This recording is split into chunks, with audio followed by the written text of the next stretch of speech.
My trans teacher yelled at me in front of the whole class, just because I said, there's only two genders. She called me transphobic, hit me with a ruler, and tried to humiliate me. I voice recorded everything, and sued her for $50,000. 2 weeks later, she showed up at our door, sobbing. I go to a high school in Southern California, and used to absolutely love it here. But 1 month ago, a new teacher transferred here and changed everything, and right from the get-go, it was obvious that she was trans. In her first lecture, she told us that her pronouns were she, her, and that we can't refer to her with any other pronouns. The rest of the lecture was spent discussing the importance and meaning of pronouns. I just thought that it was an introductory lecture and didn't think much of it. She was going to teach us math next time, and I was really excited because I like solving problems. But the next day, she opened up a slideshow about LGBT history and began teaching that. I raised my hand and asked her if we weren't going to study math, but she told me to sit down and not interrupt the class. However, I considered that a valid question, so I asked if she could answer it really quickly. Our first test was in a week, and we needed to be prepared for it. But our teacher, Ms. Wright, just crossed her arms and started calling me transphobic. She claimed that I was purposefully interrupting the class so I wouldn't have to listen to a trans talk. I denied it because my intention was purely based on academics, and I never did anything to suggest that I was transphobic. By this point, most of the class was seeing eye to eye with me and nodding their heads. The Ms. Wright saw that and yelled at the top of her lungs,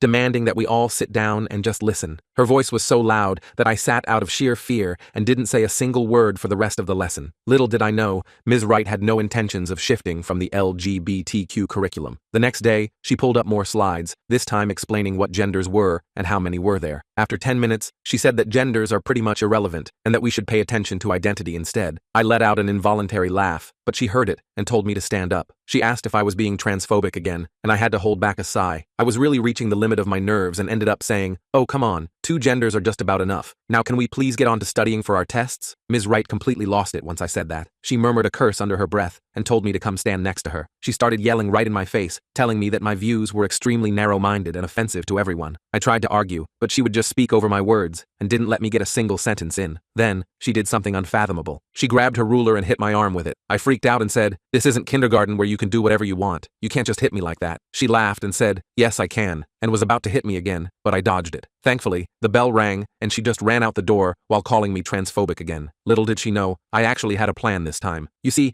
my friend had secretly recorded the entire thing on his phone and sent the video to everyone on campus. Later that day, I showed it to my parents. Now, I expected them to be angry, but my dad was literally threatening to end her, so I had to calm him down and show that I wasn't hurt. My parents decided to go to the headmaster's office along with me to get that horrible teacher fired. We told him everything, and even showed him the footage. However, to our surprise, the headmaster refused to do anything. He said that his hands are tied and he can't fire the teacher without any solid proof. Apparently, video footage of a teacher assaulting a student and yelling in his face wasn't solid enough proof for him. I was about to say something when my dad told me to be quiet and just took us out of the office. I asked him what was going on and why he was so calm all of a sudden. He said that just like me, he had also recorded the headmaster's voice saying that. My mom immediately realized that we had enough proof to file a lawsuit against the school for negligence and against my teacher for emotional abuse. We went to a lawyer and the very next day filed a lawsuit seeking $50,000 from them. Looks like the school administration realized we were serious and the trans teacher was fired before the day was over. However, nothing could stop the lawsuit at this point. The next day, I went to school after filing the lawsuit. I was instantly called to the guidance counselor's office. Ms. Thompson, our guidance counselor, who I'd always liked, looked uncomfortable as she closed her door. "Jordan, I wanted to check in on you. I understand there's been some difficulty with Ms. Wright's class." I nodded, not sure how much I should say. "Several students have come forward with similar concerns," she continued. "I want you to know the administration is taking this very seriously now." What she said next shocked me. Apparently, after our meeting with the principal, 4 other students and their parents had complained about Ms. Wright's behavior. 2 of them had also recorded incidents in her classroom. The school board had gotten involved, and they were conducting a formal investigation. I left her office feeling slightly better, but still worried about the lawsuit. That evening, our doorbell rang. It was Quinn, a senior I knew from math club, along with 3 other students I recognized from Ms. Wright's class. "We heard what happened," Quinn said. "We want to help." They all had stories similar to mine, being called transphobic for asking curriculum questions, getting yelled at for trivial things, and being forced to sit through lectures that had nothing to do with mathematics. 2 of them had recordings on their phones. My parents invited them in, and soon our living room was filled with teenagers sharing their experiences. My mom called Linda, who listened intently, and told us this changed everything. With multiple witnesses and additional evidence, our case was even stronger. By Tuesday, our house had become like lawsuit headquarters. Linda had printed out these forms for everyone to document their experiences with Ms. Wright. Quinn and the others came back with 3 more students who'd been in different class periods. They all had similar stories that made my blood boil. This girl named Melissa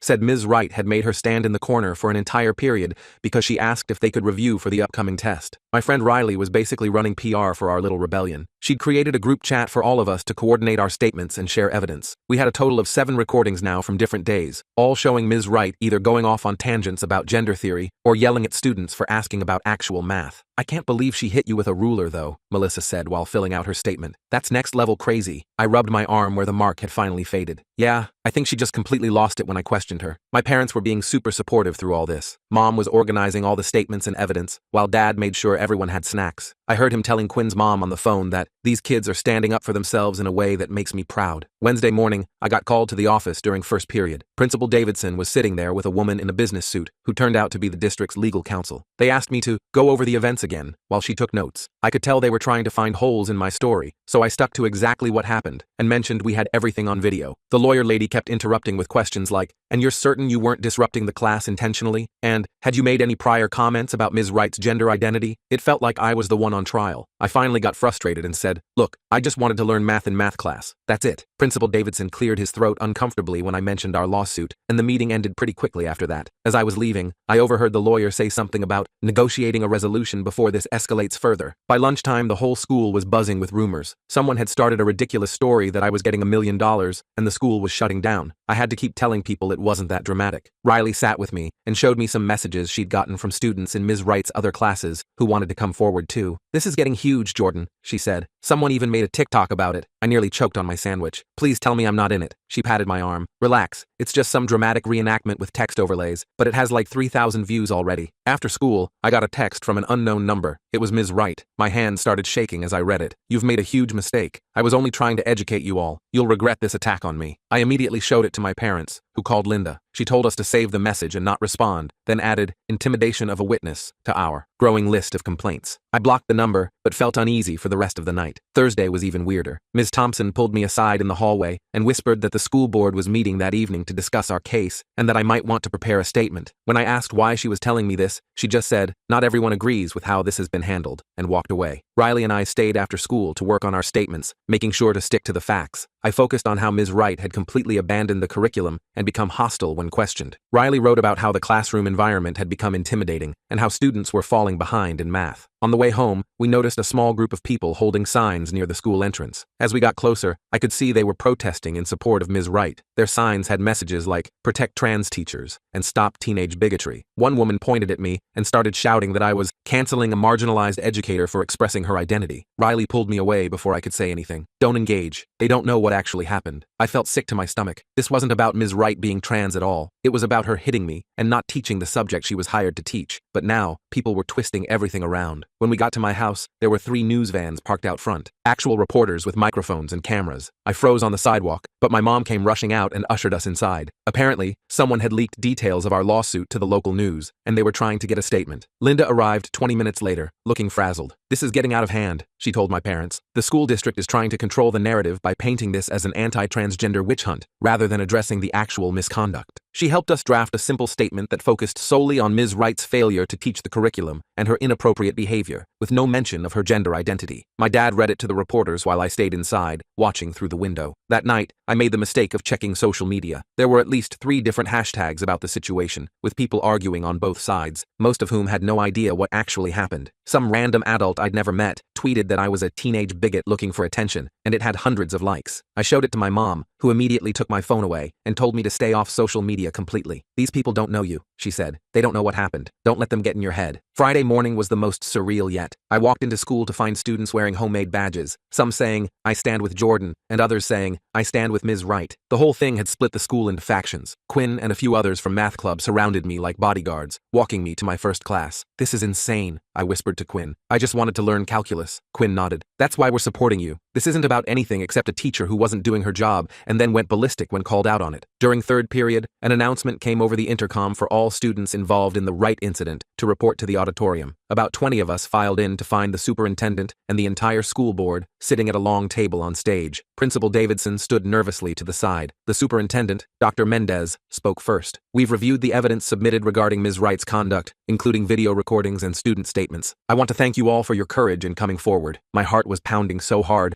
I could barely focus on his words. Was this actually happening? "The district has made the decision to terminate Ms. Wright's employment, effective immediately," he continued. "We've also accepted Principal Davidson's resignation." A murmur went through through our group. Principal Davidson was resigning? I glanced over and saw him staring at the floor, his face red. Dr. Mendez went on to explain that an independent investigation had revealed that Principal Davidson had received multiple complaints about Ms. Wright from other teachers, but had ignored them. The school board had ultimately pressured him to resign for his negligence in handling the situation. The revelation made me angry all over again. This whole thing could have been prevented if he'd just done his job. We will be appointing an interim principal while we conduct a proper search, Dr. Mendez said, and Ms. Jackson from the math department will be taking over your advanced math class starting Monday. It felt like a strange victory, but also not really the end. The lawsuit was still ongoing, and now there were all these people who thought I was some kind of villain in this story. When I got home that afternoon, Linda was waiting with my parents at the kitchen table. She had a stack of papers in front of her and a serious expression. The school district has offered a settlement, she said, sliding a document toward us. They're willing to pay the full $50,000 but with conditions. I leaned forward to listen as she explained. The district would pay, but we would have to sign a non-disclosure agreement about the details. They didn't want this becoming a bigger story than it already was. I don't know, my dad said, frowning. It feels like they're trying to buy our silence. Linda nodded. That's exactly what they're doing. But you should also consider that a trial would be very public and potentially difficult for Jordan. They all looked at me, waiting for my opinion. It was weird to have adults actually caring what I thought. What about the other students? I asked. Are they getting settlements too? Linda smiled slightly. I've been coordinating with the attorneys representing the other families. The district has made similar offers to each student who filed complaints. I thought about it for a minute. I don't want to drag this out forever, but I also don't want them to just throw money at the problem without fixing anything. That's a fair concern, Linda said. We could counter with additional non-monetary demands, like implementing better procedures for handling teacher misconduct, or regular curriculum reviews to ensure teachers are actually teaching their subjects. My parents exchanged a look, and my mom nodded. I think that's an excellent idea. This was never about the money anyway. Over the weekend, Linda worked on our counter-proposal. Meanwhile, I couldn't go anywhere without people staring at me. A trip to the mall turned into an awkward situation when two different groups of students from school spotted me and either came over to high-five me or glared from a distance. Sunday evening, we were all sitting in the living room watching a movie when the doorbell rang. I opened it to find Ms. Wright standing on our porch. My blood ran cold. I need to speak with you, she said. She looked completely different, wearing jeans and a sweatshirt with her hair pulled back. Her voice was calmer than I'd ever heard it. I started to close the door, but my dad appeared behind me. You need to leave, now. Ms. Wright held up her hands. Please, just 5 minutes. I came to apologize. My parents exchanged a look, and to my surprise, my mom nodded. 5 minutes, in the living room, with us present. We all sat awkwardly, while Ms. Wright perched on the edge of our armchair. She took a deep breath. What I did was inexcusable, she began. I was going through a difficult personal time, and I took it out on my students. That doesn't justify my behavior, but I want you to know it wasn't about you, Jordan. I didn't know what to say, so I just nodded. I've been struggling with how people perceive me since my transition, she continued. But using my classroom as a platform for my personal issues was wrong, and hitting you, she shook her head. I can't believe I did that. I'm deeply ashamed. My mom crossed her arms. Why are you telling us this now? Ms. Wright looked down at her hands. The district offered me a small severance package if I resign voluntarily instead of fighting the termination. But I need to make amends first. I came here to take responsibility for my actions and to tell you I won't contest your lawsuit. It was so strange hearing her speak normally, without yelling or making accusations. I found myself believing her sincerity, but still feeling angry about everything that had happened. I appreciate your apology, I said finally. But you really hurt a lot of students, not just me. We were all struggling in your class because you weren't teaching us anything we needed to know. She nodded. I know. I've written apology letters to each student, which I'll be sending out tomorrow. I just wanted to deliver yours in person. After she left, we all sat in silence for a few minutes. I felt confused, like I should still be angry, but also like holding on to that anger wasn't going to help anyone. That was unexpected, my dad finally said. My mom nodded. People are complicated, Jordan. What she did was wrong, but at least she owned up to it in the end. Monday morning, Linda called with news. The school district had accepted our counter-proposal. They would pay the settlement and implement new policies, including a clear procedure for reporting teacher misconduct, regular curriculum reviews, and training for administrators on handling complaints appropriately. They're also appointing a student representative to the school board, Linda said, and they want to know if you'd be interested in being the first one. I was shocked. Me? Why would they want me after all this? Because you stood up for what was right, even when it was difficult, Linda explained. That's exactly the kind of perspective they need. I told her I'd think about it. When I got to school, there was a substitute in math class who actually taught us calculus. It felt like going back in time to how school was supposed to be. At lunch, Riley showed me her phone. The local news had run a story about the settlement with the headline, "School District Implements New Policies Following Teacher Misconduct Case." They didn't even mention you by name, Riley said. And look, no mention of Ms. Wright being transgender either. They just focused on the actual issue. I felt relieved. Maybe this whole thing would finally start to die down. After school, I found Quinn waiting by my locker. Have you heard? They're interviewing candidates for the permanent math teacher position next week, and they're having students sit in on the interviews. Really? That's new. Quinn nodded. Your lawsuit is already changing things around here. The administration is actually listening to students now. As we walked out of the building, I noticed the protest signs were gone. Instead, there was a banner announcing student council elections with the slogan, "Make your voice heard." That evening, I I sat down with my parents and told them I wanted to accept the position as student representative on the school board. Are you sure? My dad asked. It's a big commitment, and there might still be people who give you a hard time about the lawsuit. I nodded. I'm sure. This whole thing taught me that speaking up actually matters. If I can help make sure something like this doesn't happen again, I want to do it. My mom smiled proudly. I think it's a wonderful idea. The next day, Dr. Mendez called to officially offer me the position. He explained that I would attend monthly board meetings and provide input on decisions affecting students. My first meeting would be the following week. One more thing, he said before hanging up. The settlement checks are being processed. Your families should arrive by Friday. I thanked him, feeling strange about the money aspect. I hadn't even thought about what I would do with my portion of it. My parents had already decided to put most of theirs toward my college fund, but said I could decide what to do with my share. That afternoon,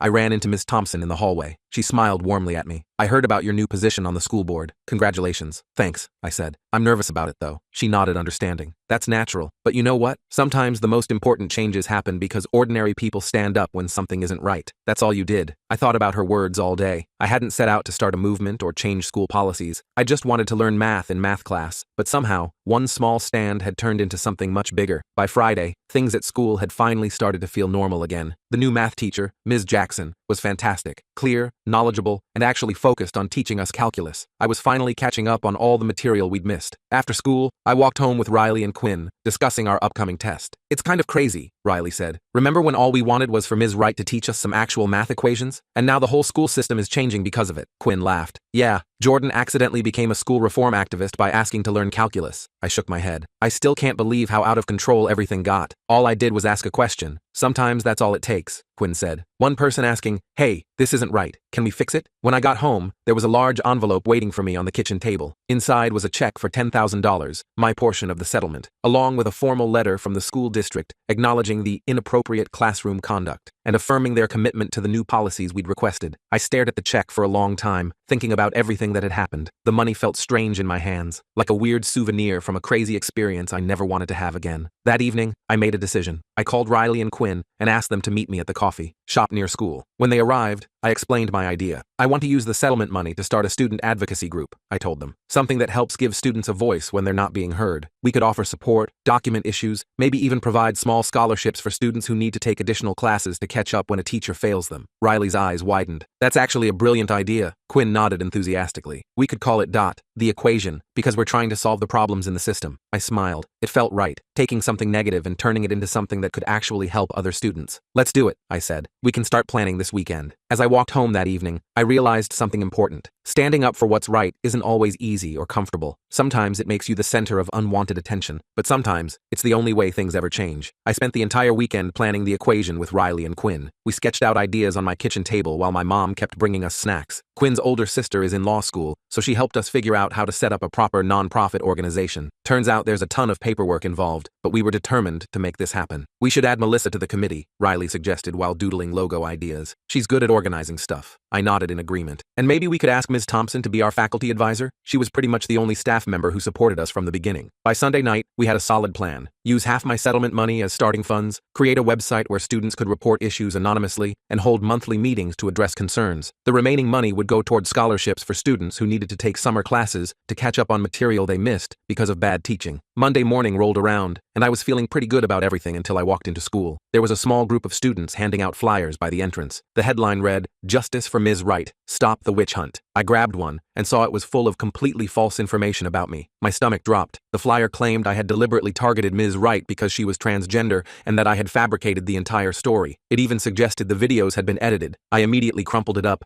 and looked around for whoever was distributing this garbage. I spotted Michael Evans, a senior I barely knew, handing them out. I stormed over to him, my hands shaking. "What is this?" I demanded, holding up the crumpled flyer. "None of this is true." Michael crossed his arms. "My cousin is friends with Ms. Wright. She says you're just some conservative kid trying to make her look bad because you're uncomfortable with trans people." I couldn't believe what I was hearing. There are literally videos of her hitting me with a ruler. She wasn't even teaching math in a math class. A small crowd was gathering around us. Great, just what I needed. More drama. Quinn appeared at my side, took one look at the flyer, and pulled me away. "Don't engage," he whispered. "That's exactly what they want." As we walked inside, I noticed Principal Davidson's replacement, Dr. Garcia, watching from the entrance. She'd been appointed as interim principal last week, and I hadn't interacted with her yet. To my surprise, she gestured for us to come over. "I'll need one of those flyers," she said firmly. After Quinn handed her one, she read it quickly, her expression darkening. "This is absolutely unacceptable. Wait here." She marched over to Michael and his friends, confiscated their stack of flyers, and told them to report to her office immediately. I couldn't hear everything she said, but I definitely caught the words defamation and harassment policy. "Well, that's refreshing," Quinn said as we headed to class, an administrator actually doing their job. By lunchtime, the flyers were gone, and Dr. Garcia had made an announcement reminding everyone about the school's policy against spreading false information. I was still annoyed, but it felt good to have someone in authority actually step up right away. After school, I had my first meeting with the school board as student representative. I was nervous as hell walking into the district office. The boardroom had this huge table with 7 serious-looking adults sitting around it. Dr. Mendez introduced me to everyone, and they gave me a binder full of information about current district policies. "We're very pleased to have student input on our decisions moving forward," said Mrs. Patel, the board chairperson, "especially from someone who's demonstrated such advocacy for educational standards." I almost laughed at the formal way she described my whole ordeal, but I managed to keep it together. They had me sit through a 2-hour meeting about budget allocations and facility maintenance schedules. Not gonna lie, it was pretty boring, but I paid attention and took notes. Near the end, they asked if I had any input. I cleared my throat nervously. I was wondering if the board would consider implementing a system for students to provide feedback on teaching quality throughout the semester, not just at the end. That way, problems could be identified before they affect students' education. There was a moment of silence, then Mrs. Patel nodded. "That's actually an excellent suggestion. We'll add it to next month's agenda for further discussion." I left the meeting feeling pretty good about myself. Maybe this position wasn't just symbolic after all. When I got home, there was another surprise waiting. A local news reporter was talking to my parents in the living room. My dad waved me over as I walked in. "Jordan, this is Sarah from Channel 8 News. She's doing a story on the changes happening at Lincoln High." I cautiously sat down, remembering the media circus from before. "I'm not sure I want to be on TV talking about all this." Sarah smiled reassuringly. "I completely understand. We're actually focusing on the positive changes resulting from your case, the new policies, your student advocacy group, the addition of a student representative to the school board. We'd love to include your perspective, but we can keep your name and face out of it if you prefer." I thought about it for a minute. If it's about the positive changes, I guess that would be okay. We talked for about 20 minutes. I explained the equation and our goals for helping students have a voice in their education. Sarah seemed genuinely interested, asking thoughtful questions about what motivated us. It felt weird being interviewed, but also kind of empowering to talk about the good things that came out of such a bad situation. The next day at school, Ms. Thompson agreed to be our faculty advisor for the equation. She even offered to let us use her classroom for meetings after school. "I'm proud of what you're doing," she told me, "taking something negative and turning it into something that helps others, that shows real character." The rest of the week flew by. The new math teacher, Ms. Jackson, was absolutely amazing. She noticed how far behind we were and created a special study guide to help us catch up. For the first time in weeks, I felt like I might actually pass the AP exam at the end of the year. On Friday, the news segment about the changes at our school aired. They kept my face out of it as promised, just showing shots of the school and a brief clip of Quinn and Riley talking about the equation. The reporter emphasized how student advocacy had led to positive reforms. To my relief, there was no mention of Ms. Wright being transgender. The focus was entirely on the inappropriate teaching and behavior. After the segment aired, applications for the equation started flooding in. We received emails from students at other schools asking how they could start similar groups. It was a lot to manage, but Quinn set up a proper website, and Riley created an organization system for all the inquiries. The following Monday, I got called to Dr. Garcia's office. My first thought was, what now? But when I arrived, she was smiling. "I wanted to update you on some changes we're implementing," she said, gesturing for me to sit. "Based on your suggestion to the school board, we're rolling out a mid-semester teacher evaluation system. Students will have the opportunity to provide anonymous feedback, which will be reviewed by department heads." I was honestly shocked. That was fast. The board meeting was just last week. She nodded. "Sometimes the right ideas don't need much deliberation. We're also updating our hiring process for teachers to include demonstration lessons observed by both staff and student representatives." I left her office feeling like I was in some alternate universe where adults actually listened to teenagers. It was weird, but in a good way. 2 weeks later, we held the first official meeting of the equation. Over 30 students showed up, representing every grade level. We outlined our mission and asked for volunteers for different committees. By the end of the meeting, we had teams working on the scholarship program, the reporting system, and outreach to other schools. The settlement check had cleared by then, so I transferred $5,000 to our newly established nonprofit account. Quinn's sister had helped us set everything up, legally, so we could accept additional donations. Riley's dad, who works in marketing, designed professional brochures explaining our purpose. Around this time, I received an unexpected email from Ms. Wright. My finger hovered over the delete button, but curiosity got the better of me. The message was brief. "Jordan, I've been following the news about the changes at Lincoln and your new organization. I want you to know that I'm getting the help I needed and am working through my issues. What you're doing is important. Some teachers forget that their job is to educate, not indoctrinate. I wish you success." minus Ms. Wright. I didn't respond, but I didn't delete it either. It was strange to think that something good had come from such a terrible situation,